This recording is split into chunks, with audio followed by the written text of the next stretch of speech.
Friends, कैसे हो आप सब? आई होप सब बहुत अच्छे होंगे। सबकी पढ़ाई भी काफी अच्छी चल रही होगी। जिसको और अच्छा बनाने के लिए आ गई हैं आपकी अपनी Khushboo ma'am, biology master teacher at Vedantu.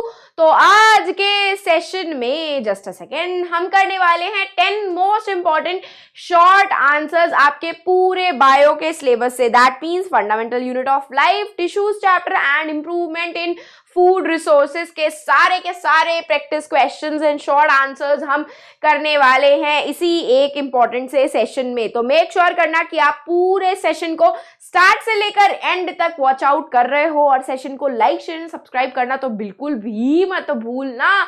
तो चलो let's start our session with a प्यारा सा revision crash course, that is the drone. ये 45 डेज का रिवीजन क्रैश कोर्स हो रहा है ऑन गोइंग। ये ऑलरेडी 3rd of Jan से स्टार्ट हो चुका है आपका, जिसमें से सबसे फर्स्ट क्लास आप लोगों की बायो की ही थी। एंड अगर आप उन बच्चों से पूछोगे तो उनके सारे के सारे डाउट्स क्लियर हुए थे। बहुत सारे डाउट्स उन्होंने मुझसे पूछे थे, क्योंकि ये सारे के सारे सेशंस लाइव हो रहे हैं। मतलब आप लाइव मुझसे अनगिनत डाउट पूछ सकते हो, लाइव हम क्विजेस प्रैक्टिस कर रहे हैं एंड लाइव हम सारे इंपॉर्टेंट से क्वेश्चंस भी प्रैक्टिस कर रहे हैं। तो अगर आप चाहते हो कि आपके फाइनल एग्जाम से पहले आपका पूरा का पूरा सिलेबस कंप्लीट हो जाए, मतलब 15 Feb से पहले आपका पूरा का पूरा सिलेबस खल्लास हो जाए, तो अभी इस कोर्स को ज्वाइन कर सकते हो। And let me tell you, कल का दिन बस लास्ट दिन है जब आप इस कोर्स को ज्वाइन कर सकते हो। 15 Jan is the last date. And अगर आपको इसको ज्वाइन करना है तो कुछ नहीं करना, इस तरीके से आपको सेशन के डिस्क्रिप्शन बॉक्स में जस्ट अ सेकेंड, इस तरीके से सेशन के डिस्क्रिप्शन बॉक्स में आपको एक प्यारा सा लिंक दिख रहा होगा, जिसपे अगर आप क्लिक करोगे इस तरीके से तो आपको एक प्यारा सा ये पेज ओपन होकर के आएगा, जिसमें आप साफ साफ देख सकते हो कि सारी की सारी क्लासेस कैसी हो रही हैं, लाइव हो रही हैं, पूरा फुल सिलेबस कवर हो रहा है। एंड इवन स्टडी मटेरियल की PDF भी अवेलेबल है, वो चाहे फिजिक्स हो, केमिस्ट्री हो, बायो हो, इंग्लिश हो, मैथ्स हो या SST की हिस्ट्री हो भाई, सिविक्स हो या फिर जियोग्राफी हो, सारे के सारे सिलेबस कंप्लीट हो रहे हैं। और सारे प्यारे से मास्टर टीचर्स आपसे लाइव इंटरेक्टिव क्लासेस में मिलने वाले हैं, जिसमें से आप उनसे लाइव अनगिनत डाउट अपने पूछ सकते हो। तो उसको ज्वाइन करने के लिए आपको कुछ नहीं करना है बाय फुल कोर्स। आप मेरा कूपन कोड यूज करोगे KHPRO, तो ये प्राइस रिड्यूस होकर के जस्ट 2500 पे आ जाएगा, जिसमें आप 2 महीने में अपने 8 सब्जेक्ट कवर कर सकते हो भाई, वो भी लाइव क्लासेस पे, लाइव डाउट सॉल्व करने के साथ साथ एंड लाइव क्विजेस और लीडर बोर्ड जिसमें आप देखने के लिए मिलेगा, एंड लाइव डिस्कशन होगा आपके प्रैक्टिस क्वेश्चंस का। तो अगर आप चाहते हो कि फाइनल एग्जाम्स में फोड़ना, तो वेट मत करो, क्योंकि कल का दिन लास्ट है। चलो तो लेट्स बिगिन आवर सेशन कि आज के सेशन में हम क्या क्या करने वाले हैं। तो आज के सेशन में हम आपके मॉक टेस्ट पेपर को प्रैक्टिस करवाएंगे इस तरीके से कि आप टेस्ट सीरीज का लिंक भी सेशन के डिस्क्रिप्शन बॉक्स में अवेलेबल है। आप वहां से फ्री ऑफ कॉस्ट 0 रुपीज में अपने सारे सब्जेक्ट्स के मॉक टेस्ट पेपर प्रैक्टिस कर सकते हो, जिसके लिए सारा दिन चिल्लाते रहते हो कि ma'am mock test paper practice करवा दो, मॉक टेस्ट पेपर प्रैक्टिस करवा दो। तो here is your mock test, simple. ठीक है, चलो तो let's start with the very first question and with a प्यारा सा मोटिवेशनल डोज कि every day is a chance to be a better. Exactly भाई, आपके पास पूरा चांस है अपने आप को बेटर करने का। फाइनल एग्जाम से पहले तो इस मौके को जाने मत दो अपने हाथ से भाई। चलो तो let's begin our very first question 1 कि why are the Golgi bodies found in large number in cells which secrete digestive enzymes। ऐसे सेल्स आपके, मतलब digestive enzymes मतलब जो डाइजेशन करने का प्रोसेस परफॉर्म कर रहे हैं, वो सेल्स के अंदर गोल्गी बॉडी सबसे ज्यादा होती हैं। तो क्यों होती हैं, इसका रीजन क्या है बाबा? तो इसका रीजन ये है कि गोल्गी बॉडीज जो होती हैं वो आपके वेसिकल्स की फॉर्मेशन भी करती हैं। गोल्गी बॉडीज क्या करती हैं? वेसिकल्स एक ऐसे स्ट्रक्चर होते हैं जो सिर्फ राउंड शेप के होते हैं और उनके अंदर बहुत सारे डाइजेस्टिव एंजाइम्स भरे हुए होते हैं। तो ये वेसिकल सिक्रीट करने का काम करती हैं गोल्गी बॉडी बॉडीज भी जो आपके डाइजेशन प्रोसेस को एनहांस करता है, तो इसीलिए जो होते हैं उन सेल्स के अंदर गोल्गी बॉडीज का नंबर ज्यादा होता है। Main function of Golgi bodies is to release protein and enzymes by vesicles. ये छोटे छोटे से राउंड शेप के वेसिकल्स बनाते हैं जिनके अंदर इनसाइड में या तो एंजाइम्स प्रेजेंट होते हैं या फिर क्या प्रेजेंट होते हैं, मॉडिफाइड प्रोटीन्स प्रेजेंट होते हैं। मॉडिफिकेशन का काम होता है प्रोटीन्स का, तो भाई इनके अंदर प्रोटीन्स भी प्रेजेंट होते हैं, मॉडिफाइड प्रोटीन्स, और ये प्रॉपर्टी किसी और ऑर्गेनेल के अंदर नहीं होती है, इसीलिए ये सारे लार्ज नंबर में प्रेजेंट होते हैं सिक्रीटिंग सेल्स में। सिक्रीटिंग सेल्स का मतलब जो आपके डाइजेशन प्रोसेस में हेल्प कर रहे हैं या फिर वो किसी टाइप का सिक्रीशन परफॉर्म कर रहे हैं, मतलब कोई हार्मोन सिक्रीट कर रहे हैं, कोई एंजाइम सिक्रीट कर रहे हैं, कोई प्रोटीन का सिक्रीशन कर रहे हैं, इसीलिए उन सेल्स के अंदर गोल्गी बॉडीज का नंबर ज्यादा होता है। क्यों? क्योंकि एक ये वेसिकल्स की पाउच लाइक स्ट्रक्चर की फॉर्मेशन करते हैं जिनके अंदर एंजाइम्स प्रेजेंट होते हैं या फिर प्रोटीन्स प्रेजेंट होते हैं। तो सेल जब अपना उसको कुछ सिक्रीशन करना होता है तो गोल्गी बॉडीज ही ये एंजाइम्स और प्रोटीन की सिंथेसिस करवाता है और फिर उसको सेल को हेल्प करता है उनके सिक्रीशन करवाने का, रिलीज करवाने का। ठीक है, इजी सा क्वेश्चन था, कुछ था नहीं इसमें। Moving ahead with the next question, give 3 features of cardiac muscle। तो भाई कार्डियक मसल के 3 फीचर बताने हैं। सबसे पहला फीचर क्या होता है, perform rhythmic contraction and relaxation. ये मसल्स आपकी रिदमिक मतलब एक लब एंड डब का साउंड आता है, धक धक धक धक का साउंड आता है जब अपने दिल पे रखते हो हाथ, दिल पे रख के हाथ, तो रिदमिक कॉन्ट्रैक्शन एंड रिलैक्सेशन का प्रोसेस परफॉर्म करवाने में आपके क्या करती हैं, कार्डियक मसल्स हेल्प करती हैं। ये कैसी मसल्स होती हैं, आपकी ब्रांच्ड मसल्स होती हैं, मतलब ये इनके पास ब्रांचेस प्रेजेंट होते हैं और इनके पास क्या, ये सिलेंड्रिकल शेप की होती हैं। किस टाइप की होती हैं, सिलेंड्रिकल शेप की होती हैं एंड ब्रांच्ड होती हैं। थर्ड चीज जो होती है, इनके अंदर प्रेजेंट होती है इंटरकैलेटेड डिस्क। क्या होती है, इंटरकैलेटेड डिस्क प्रेजेंट होती है जो कि किसी और मसल फाइबर्स में नहीं प्रेजेंट होती, और यही इंटरकैलेटेड डिस्क आपके कार्डियक मसल्स को रिदमिक कॉन्ट्रैक्शन एंड रिलैक्सेशन में बहुत मदद करती है, हेल्प करती है। तो ये 3 फीचर्स आपके कार्डियक मसल्स के होते हैं। हार्ट मसल्स जो होती हैं कैसी होती हैं, सिलेंड्रिकल होती हैं, ब्रांच्ड होती हैं, यूनिन्यूक्लिएटेड होती हैं। Striated muscle, they are striated muscle fibres, बिल्कुल भी नहीं, ये गलत लिखा हुआ है इसमें। ठीक है, they are involuntary muscles that can not be controlled by us. ये इनवॉलेंट्री मसल्स होती हैं जो कि हम जिनके एक्शंस को हम कंट्रोल नहीं कर सकते। और थर्ड पॉइंट इसमें ये हो जाएगा कि ये क्या इनके अंदर क्या प्रेजेंट होता है, इंटरकैलेटेड डिस्क प्रेजेंट होती है जो इनके रिदमिक कॉन्ट्रैक्शन एंड रिलैक्सेशन में इनको मदद करती है। इनको क्या मदद करती है, इंटरकैलेटेड डिस्क प्रेजेंट होती है इनके अंदर जो इनके रिदमिक कॉन्ट्रैक्शन एंड रिलैक्सेशन में इनको हेल्प करती है। चलो moving ahead with the next question number, जैसे कि question number 3, identify the type of tissues in the following. तो भाई स्किन के अंदर क्या होता है, स्किन हमें क्या प्रोवाइड करती है, इट प्रोवाइड्स अस प्रोटेक्शन। तो भाई कौन सा एपिथेलियल टिश्यू हमें प्रोटेक्शन प्रोवाइड करता है, that is the stratified squamous epithelial cells. Stratified squamous epithelial cells हम लोगों को प्रोटेक्शन प्रोवाइड करते हैं, तो ये आपके स्किन में प्रेजेंट होते हैं। बार्क ऑफ द ट्री में, बार्क ऑफ द ट्री में कौन प्रेजेंट होता है, कॉर्क प्रेजेंट होता है आपका। ठीक है, बोन में कौन सा टिश्यू प्रेजेंट होता है, बोन में प्रेजेंट होते हैं कनेक्टिव टिश्यू। बोन में प्रेजेंट होते हैं क्या, कनेक्टिव टिश्यू। ठीक है, ऑस्टियोसाइट्स बोलते हैं हम उनके सेल्स को, क्या बोलते हैं, osteocytes. Lining of the kidney tubule, kidney tubule क्या परफॉर्म करवाती है, एक्सक्रीशन का फंक्शन परफॉर्म कराती है। तो एक्सक्रीशन जो होता है वो आपके क्यूबॉइडल एपिथेलियल सेल्स करवाते हैं। कौन करवाते हैं, क्यूबॉइडल एपिथेलियल टिश्यू या फिर सेल्स करवाते हैं, क्यूबॉइडल एपिथेलियल सेल्स परफॉर्म करवाते हैं। वैस्कुलर बंडल्स 2 होते हैं, that is the xylem and phloem. Vascular tissue xylem and phloem को हम बोलते हैं, किसको बोलते हैं, जाइलम एंड फ्लोएम को बोलते हैं।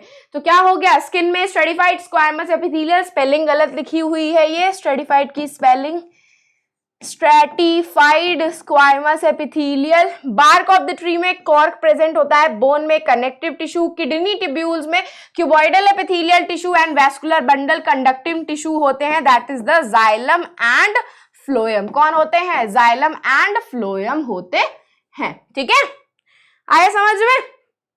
ठीक है, moving ahead with the next question, that is the question number 4. Name the 3 types of meristematic tissues. भाई कितने 3 टाइप के मेरिस्टेमेटिक टिश्यूज होते हैं? सबसे पहला होता है आपका एपिकल मेरिस्टेमेटिक टिश्यूज, जो कि क्या कहाँ प्रेजेंट होते हैं? Tip of root and shoot में प्रेजेंट होते हैं। They are present in tip of root and shoot, and what they do, they help in increasing length of the plant. क्या करते हैं? Help in increasing length of the plant. ठीक है, of the plant. ठीक है, उसके बाद दूसरे होते हैं आपके कौन? Intercalary meristematic tissues. Intercalary meristematic tissues कहां प्रेजेंट होते हैं? In between the internodes. ये क्या करते हैं? इन बिटवीन इंटरनोड्स की ग्रोथ करवाने में हेल्प करते हैं। एंड थर्ड होते हैं आपके लेटरल मेरिस्टेमेटिक टिश्यूज, जो कि कहां प्रेजेंट होते हैं? साइड्स ऑफ द स्टेम में, साइड्स ऑफ द स्टेम में प्रेजेंट होते हैं। और क्या करवाते हैं? ये प्लांट की गर्थ को इंक्रीज करने में हेल्प करते हैं। क्या करते हैं? गर्थ को, मतलब उसको मोटू बनाने में हेल्प करते हैं। क्या करते हैं? मोटू बनाने में हेल्प करते हैं आपके मेरिस्टेमेटिक टिश्यूज। तो apical meristematic tissues, intercalary meristematic tissues and lateral meristematic tissues, ये 3 टाइप के आपके मेरिस्टेमेटिक टिश्यूज होते हैं। जस्ट अ सेकेंड, चल क्यों नहीं रहा भाई? तो एपिकल टिश्यू जो होते हैं वो रूट्स की टिप और शूट की टिप पे प्रेजेंट होते हैं। लेटरल टिश्यूज प्रेजेंट होते हैं साइड ऑफ द स्टेम में, एंड इंटरकैलरी टिश्यूज प्रेजेंट होते हैं इंटरनोड्स में, जो कि इंटरनोड्स की ग्रोथ करवाने में हेल्प करते हैं। And let me tell you, intercalary meristematic tissues आपके एपिकल मेरिस्टेमेटिक टिश्यूज का ही पार्ट होते हैं। किसका पार्ट होता है? एपिकल मेरिस्टेमेटिक टिश्यूज का ही पार्ट होते हैं। Moving ahead with the next question, that is the question number 5, जिसमें आपको आराम से ये प्यारा सा डायग्राम दिख रहा होगा। चलो, तो आइडेंटिफाई द टिश्यू। कौन सा टिश्यू है ये? देख रहे हो, इसमें ब्रांचिंग प्रेजेंट है। क्या प्रेजेंट है इसमें? देख रहे हो, ब्रांचिंग प्रेजेंट है। क्या प्रेजेंट है?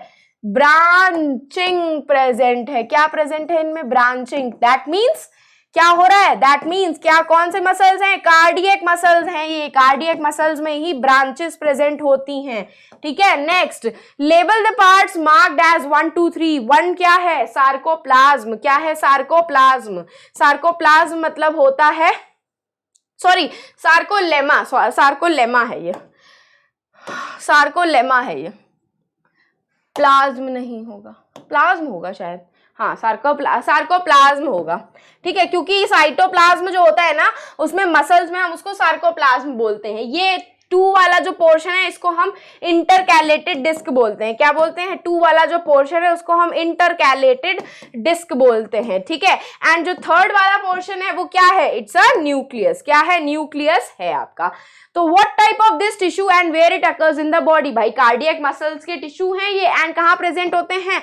हार्ट में प्रेजेंट होते हैं हमारे ये कार्डियक मसल्स के टिश्यू, हार्ट में प्रेजेंट होते हैं। ठीक है, तो मस्कुलर टिश्यूज हैं ये, सार्कोप्लाज्म, इंटरकैलेटेड डिस्क, न्यूक्लियस था, और ये टिश्यू को हम कार्डियक मस्कुलर टिश्यू बोलते हैं, जो कि इनवॉलेंट्री होते हैं, and it is found in the walls of the heart.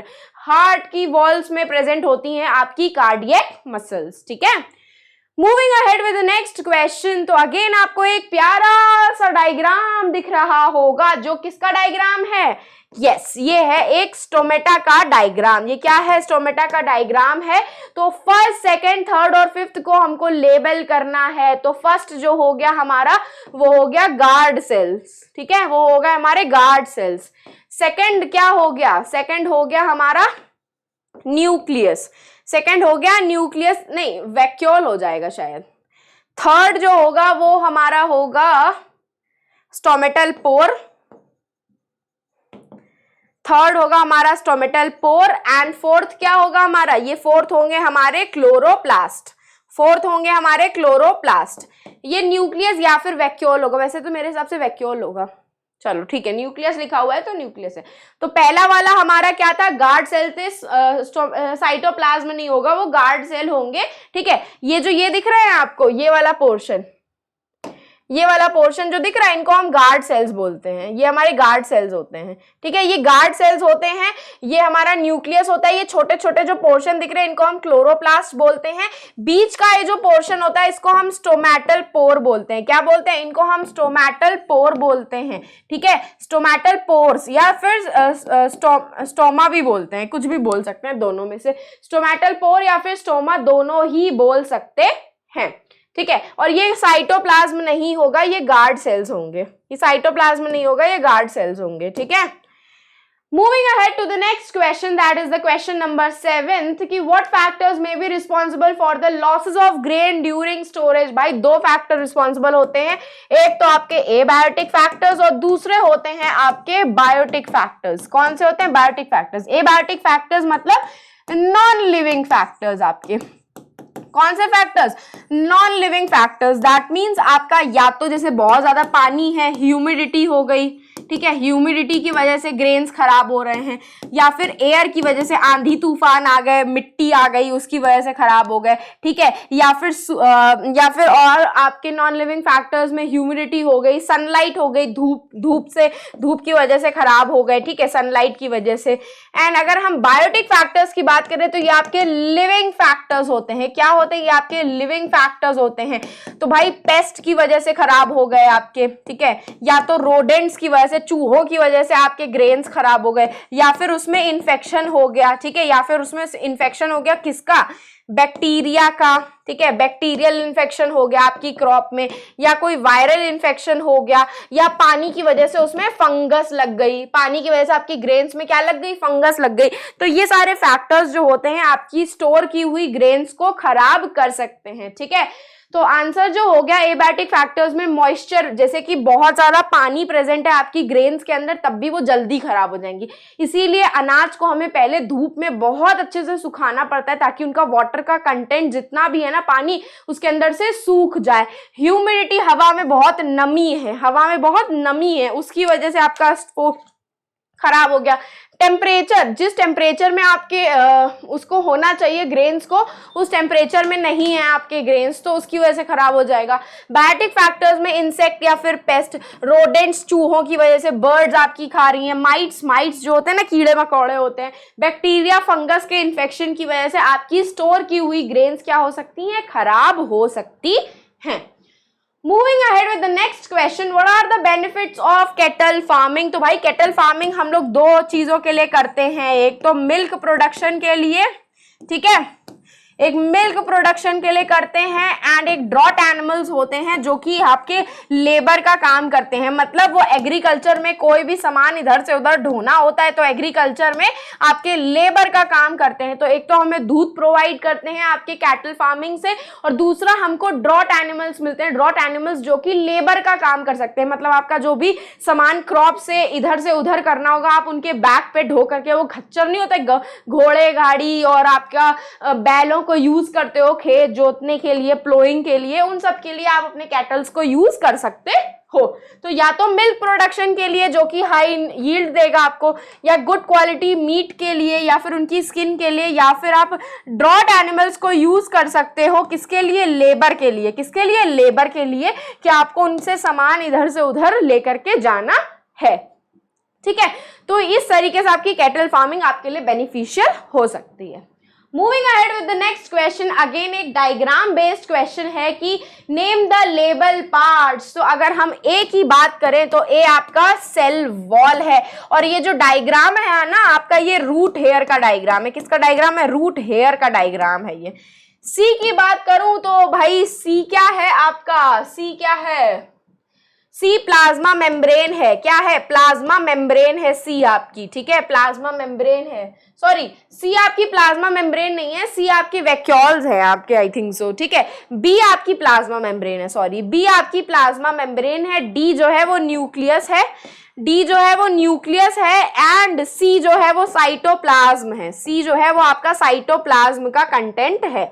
तो भाई root hair cell is a turgid state, name and explain the process that causes this state. Turgid का मतलब बहुत ही मोटी स्टेट में है। मोटी स्टेट में मतलब जब आपके सेल के अंदर बहुत ज्यादा पानी भर जाता है तो वो कैसा हो जाता है, टर्जिड, मोटा हो जाता है। इट मींस रूट हेयर के अंदर कंटिन्यूअसली सॉइल में से पानी अंदर एंटर कर रहा है, जिसकी वजह से वो टर्जिड स्टेट में आ गया, फूले हुए स्टेट में आ गया। तो टर्जिड स्टेट का मतलब, फूले हुए स्टेट का मतलब ये हो गया कि उसके अंदर कौन सा प्रोसेस हो रहा है, एंडोऑस्मोसिस का प्रोसेस हो रहा है। कौन सा प्रोसेस हो रहा है, एंडोऑस्मोसिस का प्रोसेस हो रहा है आपके रूट हेयर्स के अंदर, ठीक है। तो ए हो गया सेल वॉल, बी हो गया सेल मेम्ब्रेन, सी हो गया साइटोप्लाज्म और डी आपका न्यूक्लियस है। टर्जिड रूट हेयर इसीलिए है क्योंकि वो पानी का एब्जॉर्प्शन कर रही है आपके सराउंडिंग में से। Absorption of root hair is achieved by the process of osmosis, जिसमें कंसंट्रेशन ऑफ पानी आपका सॉइल के अंदर ज्यादा है, रूट हेयर्स के अंदर कम है, तो पानी हाई कंसंट्रेशन से लो कंसंट्रेशन में मूव करेगा through the semi permeable membrane, जिस प्रोसेस को हम ऑस्मोसिस, और पानी अंदर की तरफ मूव कर रहा है इसीलिए हम उसे एंडोऑस्मोसिस का प्रोसेस बोलते हैं। ठीक है, इजी था।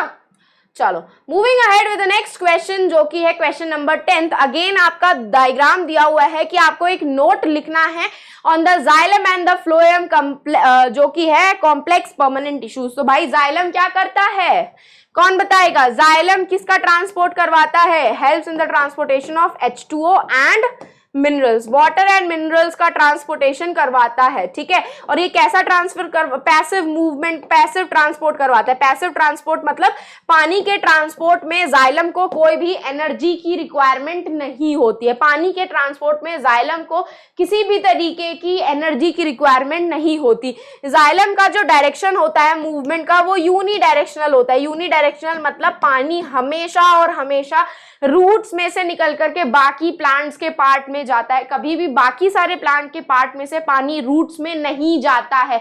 पानी हमेशा नीचे से ऊपर मूव करेगा, ऊपर से नीचे कभी नहीं मूव करेगा।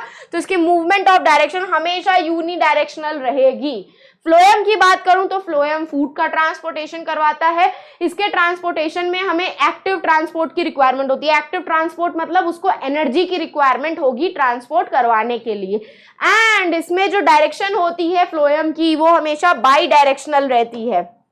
क्या रहती है?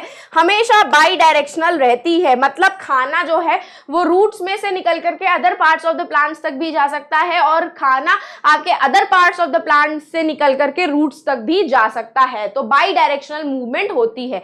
तो जाइलम जो होते हैं, 4 कंपोनेंट्स होते हैं, xylem vessels, ट्रैकी, xylem fibres and xylem parenchyma. Fibres जो हो, बाकी सारे सेल्स आपके जाइलम के डेड होते हैं except the xylem parenchyma. Xylem parenchyma जो होता है वो स्टोरेज का फंक्शन परफॉर्म करता है। फ्लोएम जो होते हैं सारे लिविंग सेल से बने हुए होते हैं एक्सेप्ट द फ्लोएम फाइबर्स, जो कि डेड सेल से मिलकर के बने हुए होते हैं, और वो किसका ट्रांसपोर्टेशन करते हैं? फूड का। So this was the end of our session, sorry। तो अगर आपको इस सेशन की PDF चाहिए तो जल्दी से टेलीग्राम चैनल को ज्वाइन कर लीजिए, जिसमें सारे डेली नोट्स, असाइनमेंट, क्विजेस और वीकली लाइव स्ट्रीम भी आपको टेलीग्राम पे ही पता चलेगी। तो लिंक जो है वो सेशन के डिस्क्रिप्शन बॉक्स में अवेलेबल है, आप उसको ज्वाइन कर सकते हो। इस सेशन की PDF आपको वहीं से अवेलेबल हो जाएगी। और अगर सेशन पसंद आया तो फटाक से जरा लाइक, शेयर एंड सब्सक्राइब कर दो। और अगर आपको मुझे पर्सनली फॉलो करना है तो आप मुझे इंस्टाग्राम पे फॉलो कर सकते हो, खुशबू-भाटिया मेरा इंस्टाग्राम का अकाउंट है। तो अब हम फिर मिलेंगे चलते चलते ऐसे ही नेक्स्ट अमेजिंग सेशन में। तो bye bye and take care.